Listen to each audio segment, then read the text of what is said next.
Candidate का नाम क्या है? केसीआर के कैंडिडेट का नाम क्या है? बात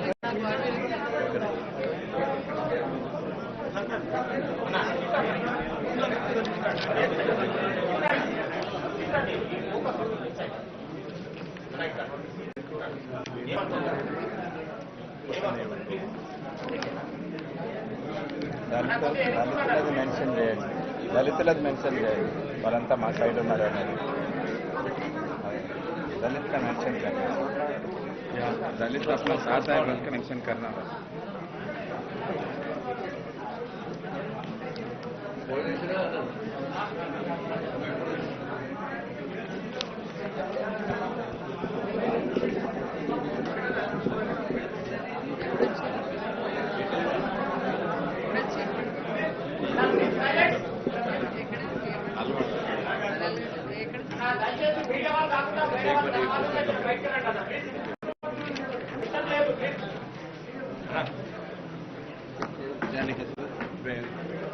वोट करने का कोई दिया वो नहीं किया, क्या प्रॉमिस था कबूल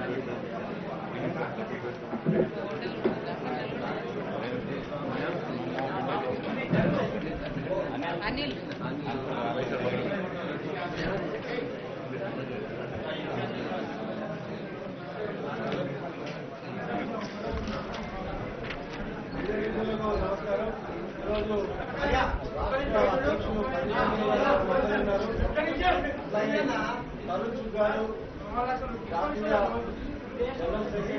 తెలంగాణ స్టేట్ ఇన్ఛార్జ్ గారు మనతో ఉన్నారు. అలాగే చంద్రశేఖర్ గారు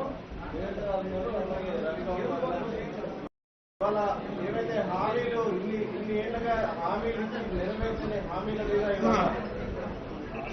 ప్రెస్ మీట్ చేయబోతా ఉన్నారు.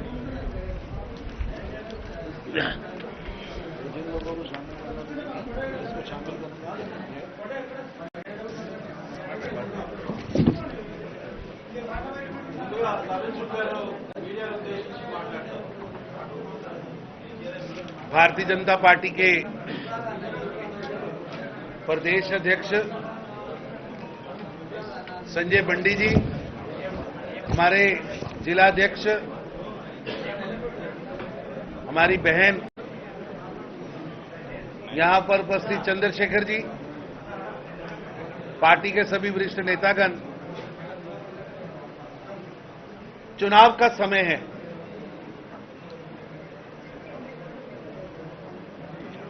पहले दिन से ही जनता ने केसीआर की तानाशाही, उसके भ्रष्टाचार,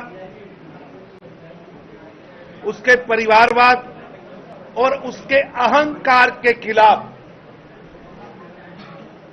वोट करने का मन बना रखा है।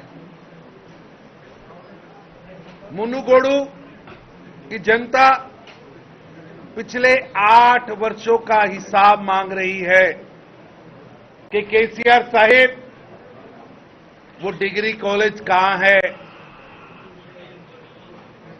वो डबल बेडरूम कहां है।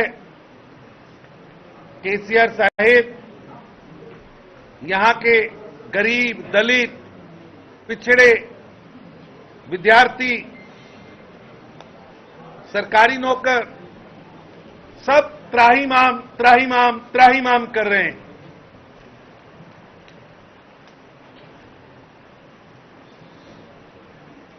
तेलंगाना के किसी भी कोने में चले जाइए, जनता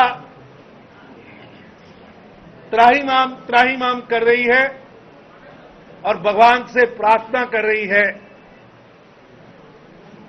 कि कब समय आए और बाय बाय टाटा केसीआर कह के केसीआर सरकार से मुक्ति मिले। मुनुगुडू का चुनाव एक ट्रेलर है और मुनुगुडू की जनता को भी मालूम है कि इस चुनाव के माध्यम से वो केसीआर के अहंकार के खिलाफ, केसीआर की तानाशाही के खिलाफ, केसीआर के भ्रष्टाचार के खिलाफ, केसीआर के परिवारवाद के खिलाफ वोट करने जा रहे हैं। एक तरफ बंगारू तेलंगाना का सपना लेकर, नरेंद्र मोदी जी का आशीर्वाद लेकर बंडी संजय जी के नेतृत्व में भारतीय जनता पार्टी के कैंडिडेट राजगोपाल रेड्डी यहां खड़े हैं, जिनका सपना है, मोदी जी का सपना डबल इंजन की सरकार, मोदी जी का सपना बंगारू तेलंगाना, और दूसरी तरफ केसीआर की लीडरशिप में एक परिवार का कुटुंब यहां बैठा है और वो कुटुंब का कैंडिडेट प्रभाकर रेड्डी है। प्रभाकर रेड्डी जी का किरदार, उनका चरित्र, उनका व्यवहार जनता जानती। हालात ये हैं, ना तो केसीआर साहिब, ना केटीआर साहिब, ना कविता, ना हरीश बाबू, कोई भी कैंडिडेट को साथ लेकर चलने को तैयार नहीं है। ऐसा हीरा मुनुगुडु में टीआरएस ने दिया है कि जिस कैंडिडेट को आज भी नेता अपने साथ लेकर चलने पर शर्म महसूस कर रहे हैं कि प्रभाकर रेड्डी के साथ हम चलेंगे तो जनता हमारे बारे में क्या कहेगी। कई गांवों में घटनाएं हुई, लोगों ने अपने घरों के गेट बंद कर लिए, महिलाएं पीछे चली गई कि ये कैसा उम्मीदवार केसीआर साहब ने दिया। मित्रों, मेरी आपसे विनती है, केसीआर साहब परिवारवाद, भ्रष्टाचार, तानाशाही, अहंकार के तो अग्रदूत थे ही। अब मेरे को केसीआर साहब की एक नई प्रतिभा पता लगी,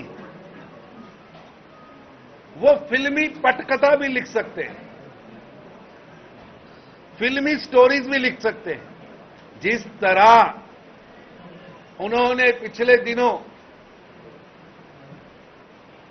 3 विधायक खरीदने का पटकथा लिखी है, वो पटकथा भी फिल्मी है और नकली है, और किरदार, शामिल किए गए किरदार नकली भी है, फिल्मी भी है और दागदार भी है।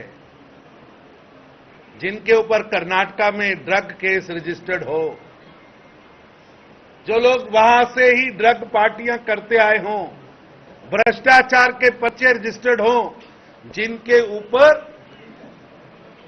नकली बीए का बोर्ड बनाकर ग्रेजुएट कॉन्स्टिट्यूएंसी में वोट करने का अपराध रजिस्टर्ड हो, जो पेशेवाराना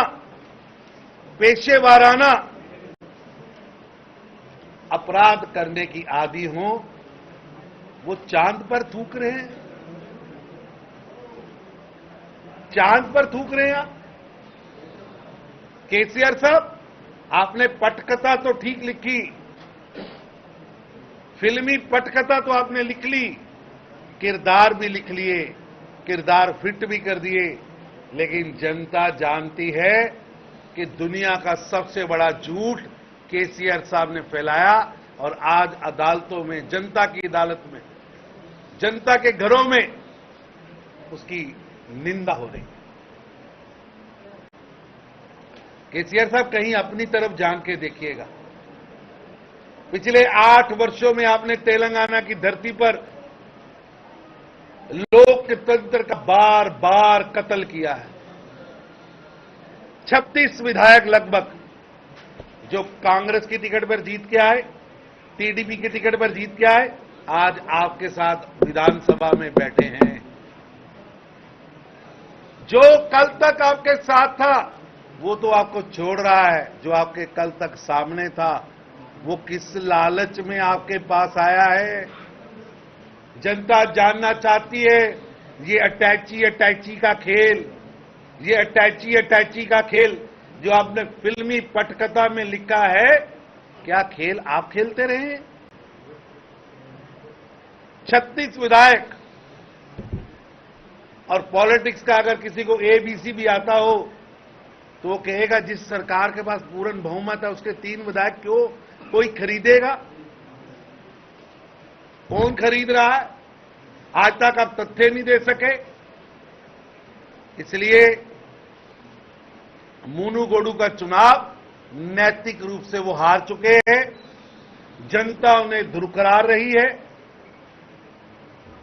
और जिस दिन इसका परिणाम आएगा आपके सामने होगा कि केसीआर साहिब ये सीट भारी मतों से हारेंगे।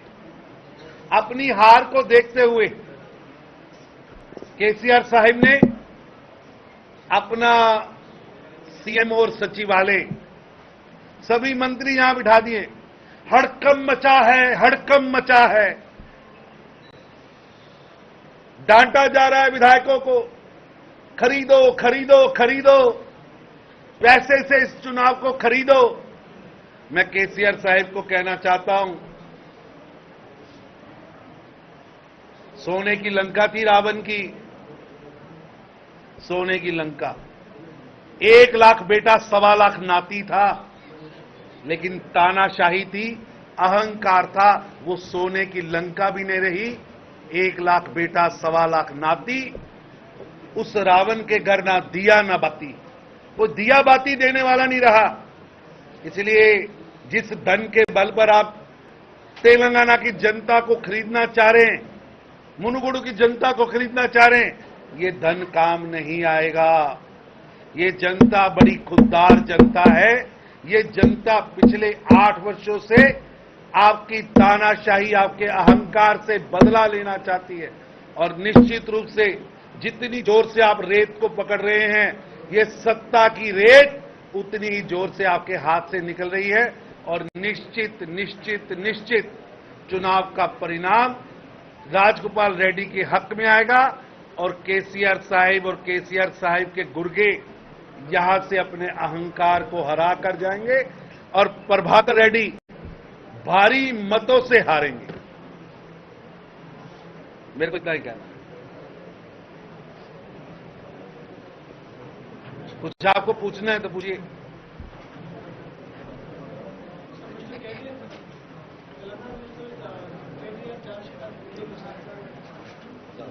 हम तो भैया यहां सत्ता में नहीं थे। चार्जशीट तो पेश करने से पहले केसीआर साहिब को अपने 8 वर्षों पर व्हाइट पेपर जारी करना चाहिए। उन्हें व्हाइट पेपर जारी कर बताना चाहिए कि दलित बंधु कितनी स्कीम यहां पर बांटी गई, कितने बेडरूम बांटे गए, चावल पर उन्होंने कितना बड़ा झूठ बोला, बंगारू तेलंगाना बनाने के सपने को कैसे चकनाचूर किया। मैं आपके माध्यम से केसीआर साहब से कहता हूं, केसीआर साहब व्हाइट पेपर जारी करिए और अपने 8 वर्षों का हिसाब जनता के सामने रखिए। धन बल से नहीं, रिश्वत तानाशाही से नहीं, तेलंगाना की जनता को वोट लेना है तो बंगारू तेलंगाना बनाने के लिए 4 कदम चलिए तो सही। केसीआर साहब, फार्म हाउस से पॉलिटिक्स चलाना, एयर कंडीशन कमरे से नहीं निकलना, ये अब चलने वाला नहीं है। देश की जनता, तेलंगाना की जनता आपका असली चेहरा देख चुकी, समझ चुकी। कोई और प्रश्न है तो बताइए। दिल्ली से एक स्वामी जी इधर आके मिले कि भक्षण कर रहे बोल के टीआरएस वाला आरोप कर रहे हैं, आप क्या कहते हैं? मैंने तो कहा भाई साहब कि वो फिल्मी पटकथा है और झूठी पटकथा है। उसके किरदार भी झूठे हैं और किरदार भी दागदार हैं, जिनकी हिस्ट्री इस तरह के क्रिमिनल, झूठ, फरेब पर बनी हो, ब्लैकमेलर हो, कर्नाटका में जिन पे ड्रग के पर्चे हों, जो झूठे केस, झूठे वोट डालते हों, वो क्या चांद पर थूकेंगे। चांद पर थूकना है तो पहले सच्चाई पर खड़ा होना होगा। संजय बंडी जी गए कल भगवान के मंदिर में, अपने पे पानी लगाकर वेट होकर वहां जाकर शपथ ली। अगर केसीआर साहब सच्चे हैं तो आए, सच्चे हैं तो आए वहां खड़े होकर उसी जगह पर भगवान के सामने शपथ लें। सच का बोलबाला, झूठ का मुंह काला। पॉलिटिक्स में ब्राह्मण का क्या विश्वास है? देखिए, भगवान का गधे ऊपर कोई नहीं। हम गए हैं, आए ना। अगर सच है तो वहां खड़े होकर बोले।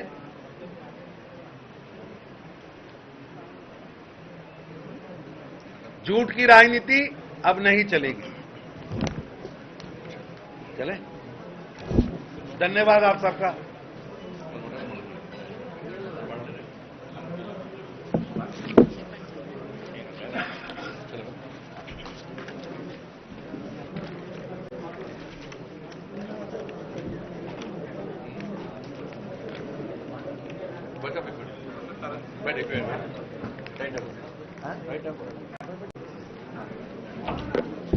वो शामिल करना था, शामिल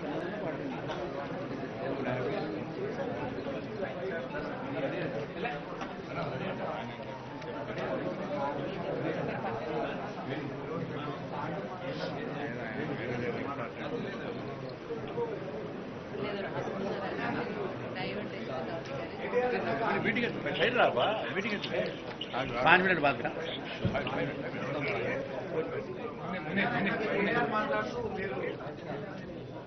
కొంచెం అందరికి ఎంత సైలెంట్ ఉండాలి ప్లీజ్. డోర్ పెట్టేసాను బాబా, డోర్ పెట్టేసాను కొంచెం. అడిగి చెప్తాను చెప్పండి, అన్ని చెప్పండి, మీరు అడిగి చెప్తారండి. కొంచెం అందరు సైలెంట్ ఉండాలి, వెనకాల ఎవరు. ఆగే ప్రకాశ్ అన్న ఆగే, ఏమని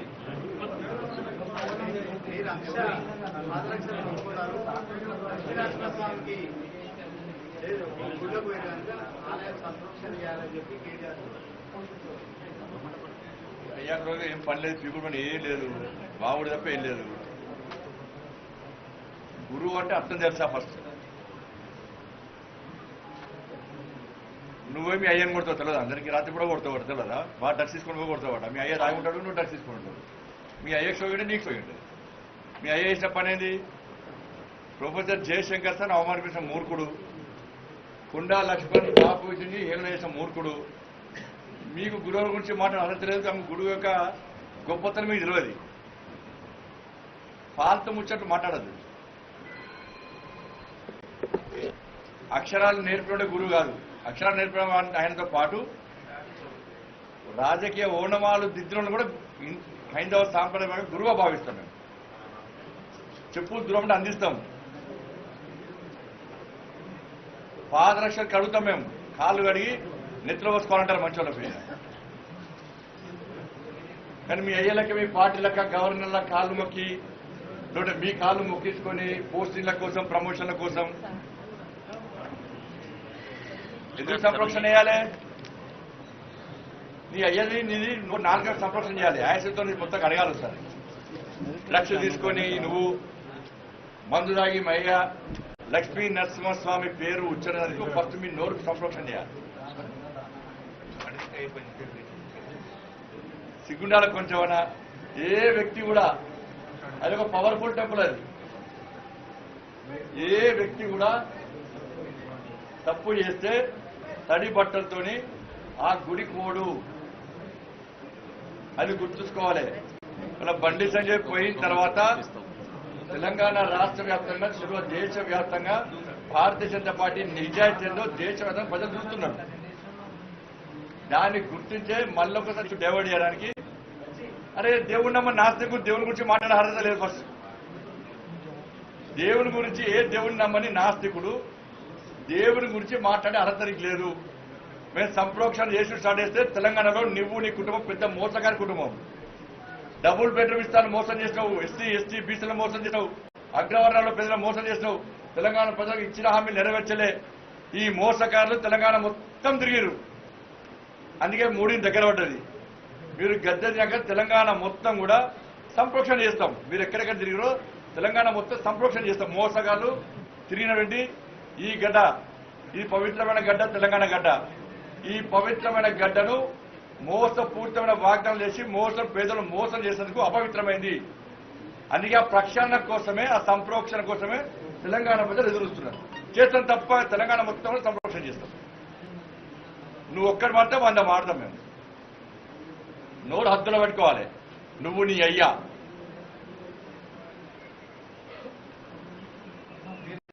బొమ్మ, నీ అయ్యా ఎందుకు రాలే? అన్ని మూసుకొని ఫాములు ఎందుకు లేదు? మీ అయ్యా ఎడవేండు ఎందుకు వస్తలేడు? నీ అయ్యా ఎందుకు సభను స్వీకరించలే?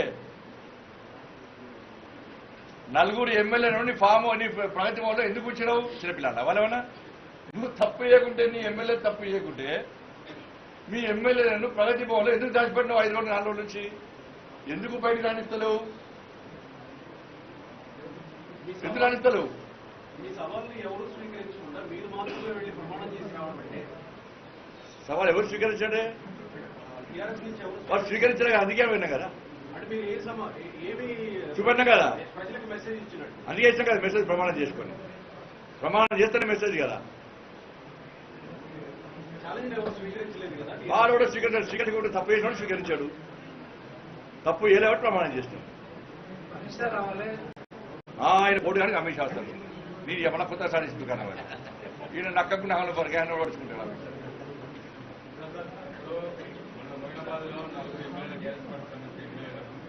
బీజేపీ కావాలనే మున్గోడులో టీఆర్ఎస్ బీజేపీ ఉన్నట్టుగానే వీళ్ళిద్దరు కావాలని రేవంత్ రెడ్డి గారు ఏ కాంగ్రెస్ పార్టీ ఢిల్లీ దగ్గర వెళ్ళారు. వాళ్ళకి ఇప్పుడు ఏం చేయాలి? వాళ్ళకి మంది రాకుండా మంది పంపాలి. మరి ఓటుకు నోటు కేసు పెండింగ్ ఉంది. మంది పంపాలని వాళ్ళకి రాకుంటే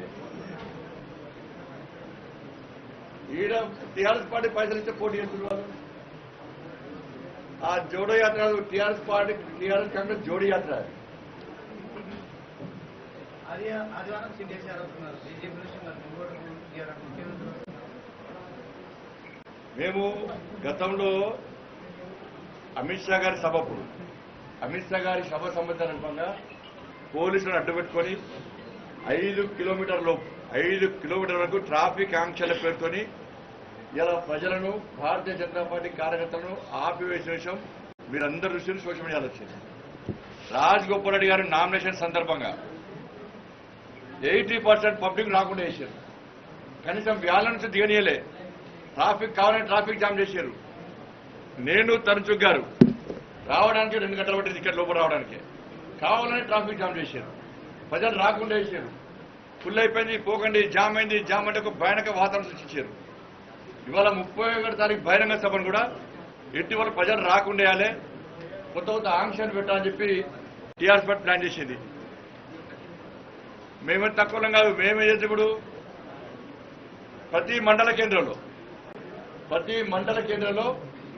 20,000 మంది దాదాపు పెద్ద ఎత్తున ప్రతి మండల కేంద్రం 9 బహిరంగ సభల రోజు 31 తారీఖు నాడు ఈ నియోజకవర్గంలో 9 మండలాల్లో 9 బహిరంగ సభలు ఏర్పాటు చేస్తున్నాం. దీని ద్వారా ప్రజలకు మేము ఇచ్చే మెసేజ్ ఈజీగా పోతుంది, ప్రజలు నేరుగా కలుసుకునే అవకాశం ఉంది అని చెప్పి ఆలోచనతో ఆ రోజు 9 బహిరంగ సభలను 31 నాడు ఈ నియోజకవర్గంలో ఏర్పాటిస్తున్నాం. దానికి కేంద్రం నుంచి 1 నాయకులు వస్తారు, స్థానికంగా నాయకులందరూ వస్తాం. పెద్ద ఎత్తున 31 నాడు ఒక్క బహిరంగ సభ కాదు 9 బహిరంగ సభలు పెడుతున్నాం. 9 బహిరంగ సభలు పెట్టి ఆ రోజు అన్ని విషయాలు ప్రజలకు వివరించి ఓటు అప్పీల్ చేస్తాం. ఎలక్షన్ తర్వాత బీజేపీ పార్టీలోకి అధికార పార్టీకి టీఆర్ఎస్ సంబంధించినటువంటి 4 మంత్రులు బీజేపీ పార్టీలోకి వస్తారని నిజమేనా? నా దృష్టికి రాలేదు. టచ్లో ఉండాలి టీఆర్ఎస్ ఇంకా టచ్ ఉంటే చెప్తున్నా. టచ్ లేదు. ఎమ్మెల్యేలు తీసుకోవాలి. నేను చెప్తున్నా కదా, తెలంగాణ రాష్ట్రంలో నిజంగా భారతీయ జనతా పార్టీ ప్రభుత్వం ఏర్పడిన తర్వాత 16 మంది ఎమ్మెల్యేలు, మంత్రులు మీరు డ్రగ్స్ తీసుకుంటారు. ఇప్పుడు కూడా 16 మంది ఎమ్మెల్యేలు, మంత్రులు డ్రగ్స్ తీసుకుంటారు. తప్పకుండా టెస్ట్ చేస్తాం. కేసీఆర్ కుటుంబంతో సహా ఈ 16 మంది మంత్రుల లిస్టు ఆల్రెడీ ఉన్నది. ఆ మంత్రులు, ఎమ్మెల్యేలు అందరూ కూడా గుంజుకి వచ్చి డ్రగ్స్ టెస్ట్ చేయిస్తాం. అప్పుడు ఎవరు డ్రగ్స్కు బానిసలేండు? ఈ డ్రగ్స్కు బానిసగాళ్ళు ఇవాళ మమ్మల్ని విమర్శించే స్థాయిలో వచ్చారు. 16 మంది ఉన్నారు మంత్రులు, ఎమ్మెల్యేలు. 16 మంది డ్రగ్స్కు బానిసలేరు. లాస్ట్కు వాళ్ళ అంచెల్లో కూడా డ్రగ్స్ అలవాటు చేస్తున్నారు.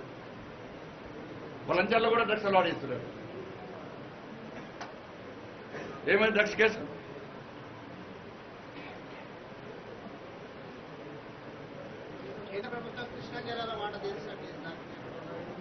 ముఖ్యమంత్రి ఫస్ట్ తెలంగాణ ద్రోహి. ఈ ప్రాంతం ఎడారిగా మారడానికి, ఇన్ని సంవత్సరాలు ఇబ్బంది పడడానికి రాష్ట్ర ముఖ్యమంత్రి చేసిన ద్రోహమే. ఏమైంది విభజన సమయంలో ఏమైంది? చాలా సందర్భాల్లో పూర్తి వివరాలు కూడా ఆధారాలు సహా బయటపెట్టినారు. 500 కృష్ణా పరివార ప్రాంతం 68%. ఆ రేషియో ప్రకారము 575 టీఎంసీలు తెలంగాణ రాష్ట్రానికి రావాలి. అది నల్గొండ, పాలమూరు జిల్లా, ఉమ్మడి జిల్లా, ఖమ్మం కొంత ప్రాంతం, రంగారెడ్డి. 570 టీఎంసీలు రావాల్సిన తెలంగాణ రాష్ట్రానికి రాష్ట్ర ముఖ్యమంత్రి అప్పుడున్నటువంటి ముఖ్యమంత్రి కుమ్మక్కై మూటా ముళ్ళ తీసుకొని 570 టీఎంసీ రావని ప్రాంతానికి 299 టీఎంసీలకే ఒప్పుకున్నాడు. ఎందుకు ఒప్పుకున్నావు? ఇది ప్రతి సంవత్సరం జరిగినటువంటి సమావేశాలు కూడా రాష్ట్ర ముఖ్యమంత్రి దానికే కట్టుబడినాడు. ఎందుకు కట్టుబడినాడు? ఎవరు మోసం చేసింది? ఇవాళ ఉన్న 299 టీఎంసీ కూడా వాడుకోలేని దుస్థితి ఇవాళ. మరి ఈ ప్రాంతాన్ని మోసం చేసింది మొట్టమొదటి మోసకారి కేసీఆర్.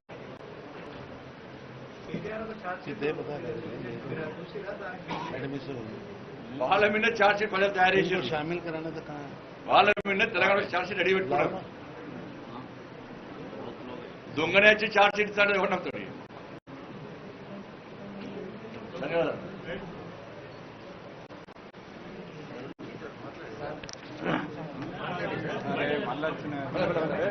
ఇవి